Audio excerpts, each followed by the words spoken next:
हामीले हरेक दिन देख्ने सडक, स्कुल वा अस्पतालहरू यी सबै बन्छन् हामी सबैको साझा पैसाले।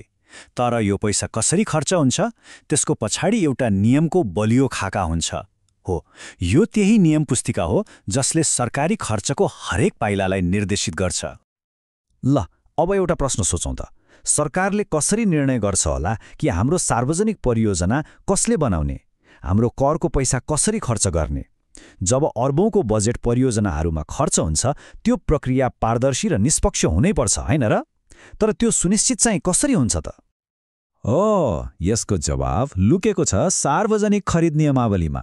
यही नियमावली हो जसले सबै सरकारी खरिदको लागि आधिकारिक गाइडको काम गर्छ। कसरी ठेक्का दिने, को सहभागी हुन पाउने अनि विजेता कसरी छान्ने, यी सबै कुराको विस्तृत खाका यसैमा हुन्छ। ल, आजको हाम्रो यात्रामा हामी यही प्रक्रियालाई चरण चरणमा हेर्नेछौँ। सबैभन्दा पहिले योजना कसरी बन्छ, त्यसपछि कसले बोलपत्र हाल्न पाउँछ अनि बोलपत्र प्रक्रिया आफैमा कस्तो हुन्छ, विजेता कसरी छानिन्छ र सबैभन्दा महत्त्वपूर्ण यी नियमहरू आखिर किन चाहिन्छन्। सुरुमै एउटा कुरा स्पष्ट पारौँ, यो नियमको किताब मात्रै होइन, यो त सार्वजनिक विश्वासको जग हो। किनकि यसको एउटै लक्ष्य छ, हरेक काममा निष्पक्षता, पारदर्शिता र जवाफदेहिता होस्। ल, अब पहिलो चरणमा जाउँ, योजना बनाउने। भनिन्छ नि, कुनै पनि सफल परियोजनाको जग भनेकै बलियो योजना हो। सोच्नुस् त, घर बनाउनु अघि नक्सा कति जरुरी हुन्छ?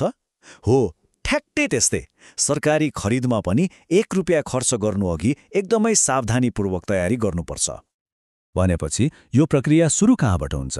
सबैभन्दा पहिले त आवश्यकता पहिचानबाट। जस्तै कतै एउटा नयाँ स्वास्थ्य चौकी चाहियो रे। त्यसपछि बजारमा के कस्तो सामान पाइन्छ, कस्तो गुणस्तरको चाहिन्छ भनेर अनुसन्धान हुन्छ।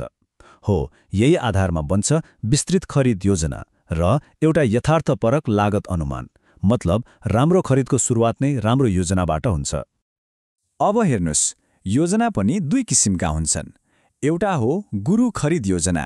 यो चाहिँ ठूला 1 वर्षभन्दा बढी समय लाग्ने वा 10 करोडभन्दा माथिका परियोजनाका लागि हो।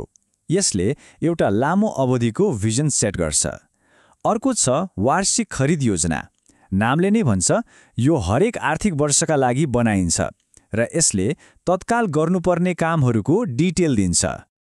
अनि एउटा रोचक कुरा के छ थाहा छ? लागत अनुमान कसले स्वीकृत गर्ने भन्ने कुराको पनि एकदमै स्पष्ट नियम छ। जस्तै 5 करोडसम्मको लागि राजपत्राङ्कित तृतीय श्रेणीको अधिकृतले स्वीकृत गर्न सक्छन्। तर रकम बढ्दै गयो, जस्तै 20 करोडभन्दा माथि पुग्यो भने त्यो सिधै विभागीय प्रमुख कहाँ पुग्छ। यसले के देखाउँछ भने वित्तीय जिम्मेवारीको तह पनि स्पष्टसँग तोकेको छ। ल, योजना त बन्यो। अब पालो आउँछ यो प्रतिस्पर्धामा को सामेल हुन पाउँछन् त? हो, यो हो दोस्रो चरण, योग्यता निर्धारण। सरकारले जो पायो त्यहीलाई त ठेक्का दिँदैन, होइन र? त्यसैले सक्षम र भरपर्दो कम्पनीहरूले मात्र भाग लिन पाउन् भनेर कि मापदण्डहरू तोकिएको हुन्छ। यसमा एउटा निकै शक्तिशाली र महत्त्वपूर्ण नियम छ, नियम 17।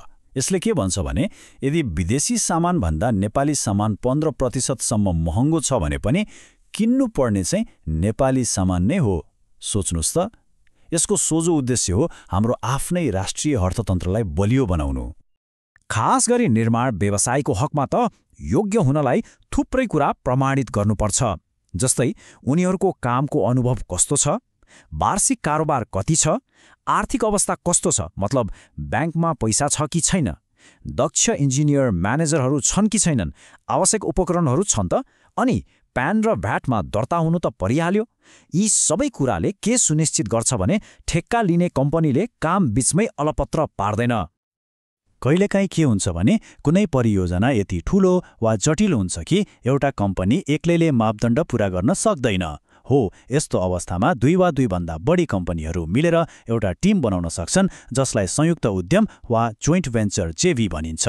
यसो गर्दा उनीहरूको अनुभव, स्रोत र योग्यता सबै एकै ठाउँमा आउँछ। ल, अब हामी प्रक्रियाको सबैभन्दा मुख्य र रोमाञ्चक चरणमा आइपुग्यौं, बोलपत्र प्रक्रिया।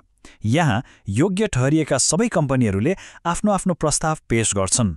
यो एउटा खुला मैदान हो जहाँ सबैले आफ्नो उत्कृष्ट प्रस्ताव राखेर प्रतिस्पर्धा गर्छन्। यो प्रक्रियालाई निष्पक्ष र गम्भीर बनाउन एउटा महत्त्वपूर्ण चिज हुन्छ जसलाई बोलपत्र जमानत वा बिड सिक्योरिटी भनिन्छ। यो के हो भने एउटा रिफन्डेबल धरौटी हो। यसले के सुनिश्चित गर्छ भने बोलपत्र हाल्नेहरू साँच्चै गम्भीर छन्, किनकि यदि कसैले ठेक्का पाएर पनि म काम गर्दिनँ भन्यो भने सरकारले त्यो धरौटी जफत गरिदिन्छ। यसले गर्दा हल्का रूपमा आउनेहरू निरुत्साहित हुन्छन्। अनि यो जमानत रकम कति हुन्छ त? यो परियोजनाको कुल अनुमानित लागतको 2 देखि 3% को बीचमा हुन्छ। करोडौंको परियोजनामा यो रकम सानो हुँदैन, जसले गर्दा बोलपत्र दाताहरू आफ्नो प्रस्तावप्रति साँच्चै जिम्मेवार र गम्भीर बन्छन्।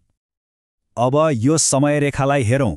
यसले प्रक्रियालाई कसरी सुरक्षित बनाउँछ भन्ने देखाउँछ। बोलपत्र पेश गरेपछि त्यसको एउटा मान्य अवधि हुन्छ, सामान्यतया 90 वा 120 दिन। यसको मतलब यो अवधिभरि बोलपत्र दाताले आफ्नो प्रस्तावित मूल्यबाट पछि हट्न पाउँदैन, अनि बोलपत्र जमानतको अवधि चाहिँ त्योभन्दा पनि 30 दिन बढी हुन्छ, जसले गर्दा ठेक्का सम्झौता गर्ने बेलासम्म सुरक्षा कायम रहन्छ। ल, बोलपत्रहरू त पेश भए। अब आयो सबैभन्दा निर्णायक क्षण, विजेता छनौट। उत्कृष्ट प्रस्ताव कसरी छानिन्छ त? यहाँ नै अन्तिम निर्णय हुन्छ। एउटा प्रश्न जुन धेरैको मनमा आउँछ, के सधैँ सबैभन्दा कम मूल्य प्रस्ताव गर्नेले नै ठेक्का पाउँछ? मतलब जो सबैभन्दा सस्तो छ, के वही नै विजेता हो? आउनुहोस् हेरौँ। जवाफ हो, सधैँ होइन। नियमले के भन्छ भने विजेता न्यूनतम मूल्याङ्कित सारभूत रूपमा प्रभावकारी बोलपत्र हुनुपर्छ। यहाँ सबैभन्दा महत्त्वपूर्ण शब्द हो मूल्याङ्कित। यसको अर्थ कुरा मूल्यको मात्र होइन। त्यसो भए मूल्याङ्कितको अर्थ के हो त? यसको अर्थ हो एउटा समग्र जाँच। जस्तै प्रस्ताव प्राविधिक रूपमा ठिक छ कि छैन, काम गर्ने योजना र तालिका यथार्थपरक छ त, प्रस्ताव गरिएका इन्जिनियर र म्यानेजरहरू योग्य छन्। यी सबै कुराहरू जाँचिन्छ, अनि मात्रै अन्तिममा मूल्य हेरिन्छ।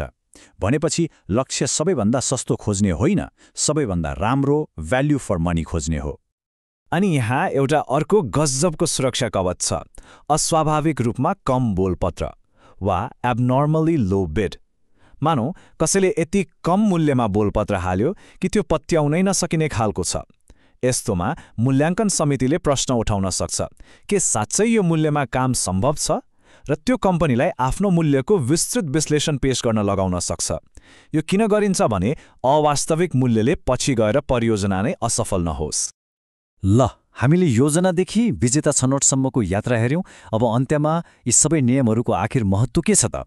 नेपालको लागि यसको ठूलो चित्र कस्तो देखिन्छ? यसबाट हामीले केही मुख्य कुराहरू सिक्न सक्छौँ। पहिलो, योजना नै सर्वोपरि छ। सफलताको जग बोलपत्र सुरु हुनु अघि नै बस्छ। दोस्रो, योग्यताको नियमले काम गर्न सक्नेलाई मात्र मैदानमा प्रवेश दिन्छ। तेस्रो, मूल्याङ्कनले साँचो मूल्य खोज्छ, सस्तो मूल्य मात्र होइन। र यी सबैको अन्तिम लक्ष्य के हो त? एउटा निष्पक्ष र पारदर्शी प्रक्रिया जसले सार्वजनिक विश्वासलाई बलियो बनाओस्। एउटा बलियो नियम पुस्तिका हुनु पक्कै पनि पहिलो र सबैभन्दा महत्त्वपूर्ण कदम हो। तर के नियम हुनु मात्रै काफी छ त? सार्वजनिक खर्चमा साँच्चै जवाफदेहिता सुनिश्चित गर्न यो नियम पुस्तिका बाहेक अरू के कुरा आवश्यक पर्छ होला? यो एउटा महत्त्वपूर्ण प्रश्न हो जसको बारेमा सोच्न सकिन्छ।